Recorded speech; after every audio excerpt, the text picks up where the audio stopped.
Hi everyone, welcome to session 5. This session we're going to look at technology, coding, computer science, kind of diving in a little bit into STEM, which is science, technology, engineering, and math, and just look how this is going to or should shape curriculum or remain as an elective for students or for instance, how soon should they have exposure to computer science? So anyway, this is our hot topic of the week.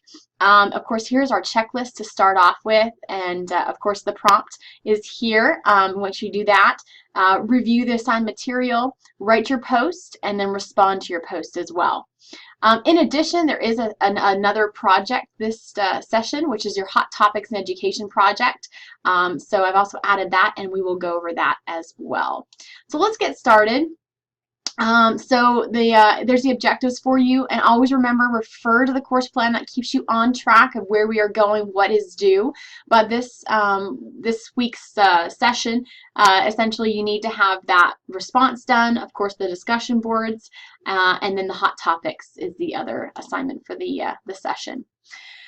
So here are some activities to do. Certainly be working on your field experience, completing your timesheet, and if you haven't started, absolutely get started. We are running close to the end of the semester here, so full instructions and the orientation is here. Also is the project I just mentioned earlier, but we will get into that after we go through our prompt today. But Hot Topics in Education is the project, and you're going to be asked to either write or somehow visually demonstrate a hot topic in the field. And again, I'll show you some more directions in that in a moment. Respond to the issue, certainly, and make sure you post it 2 places, so discussion board and the Dropbox. All of you have been really good with that, so keep that up. Thank you for submitting all of those. I really enjoy reading them and take your takeaways from the material. It's great discussion, great conversation.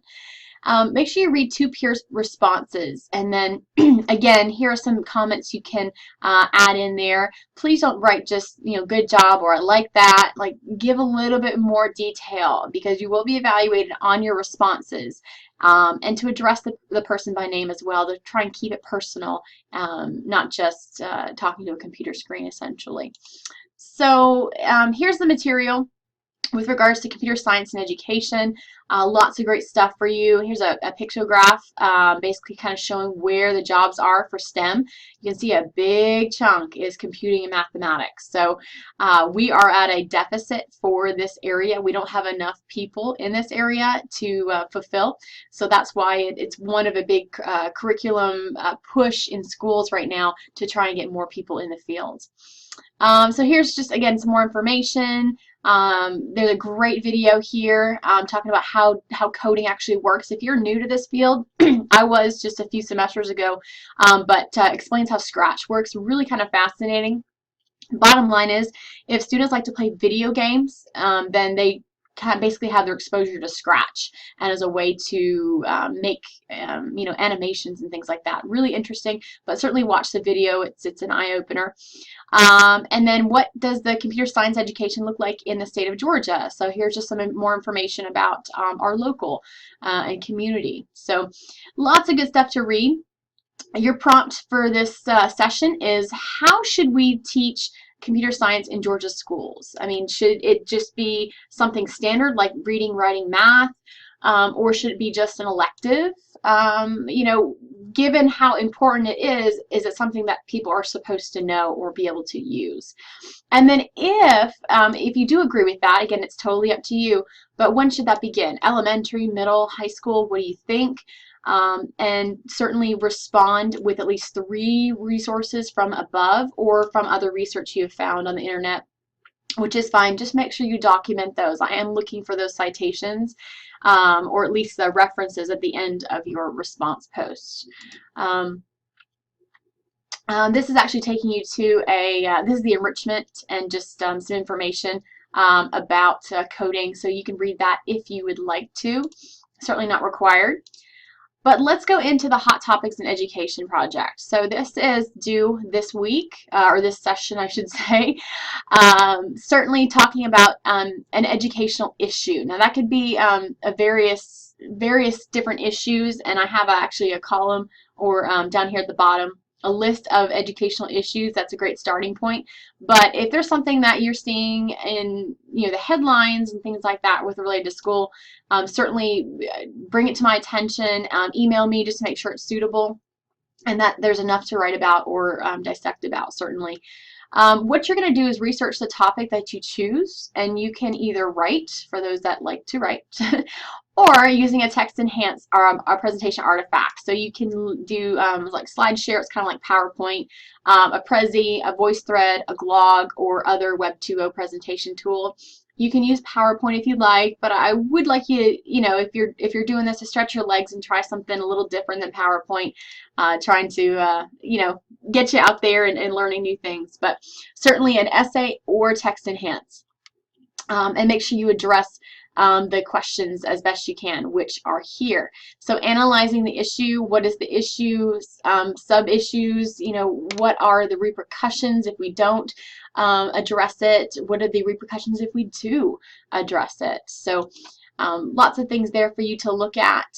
Critique interpretation, so have a look at those, answering those.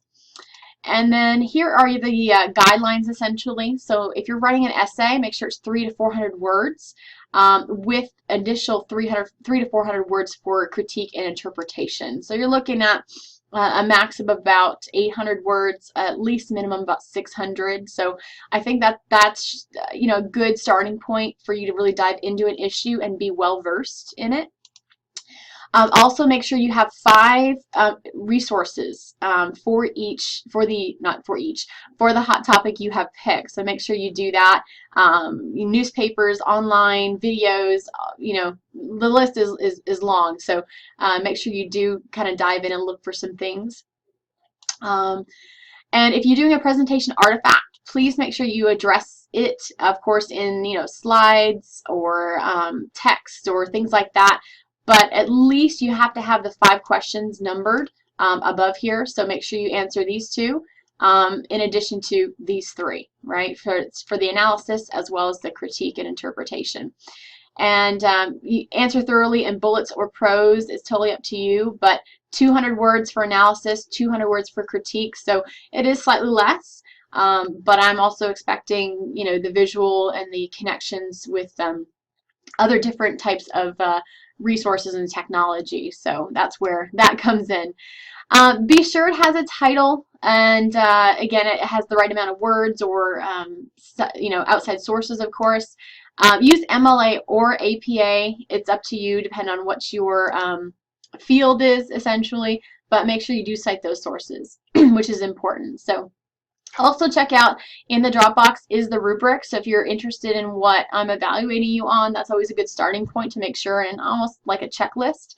But that is due at the end of this session. So hot topics in education project, please start looking in and seeing what is of interest to you, and submit it. Have a great session, guys. I'll see you next time.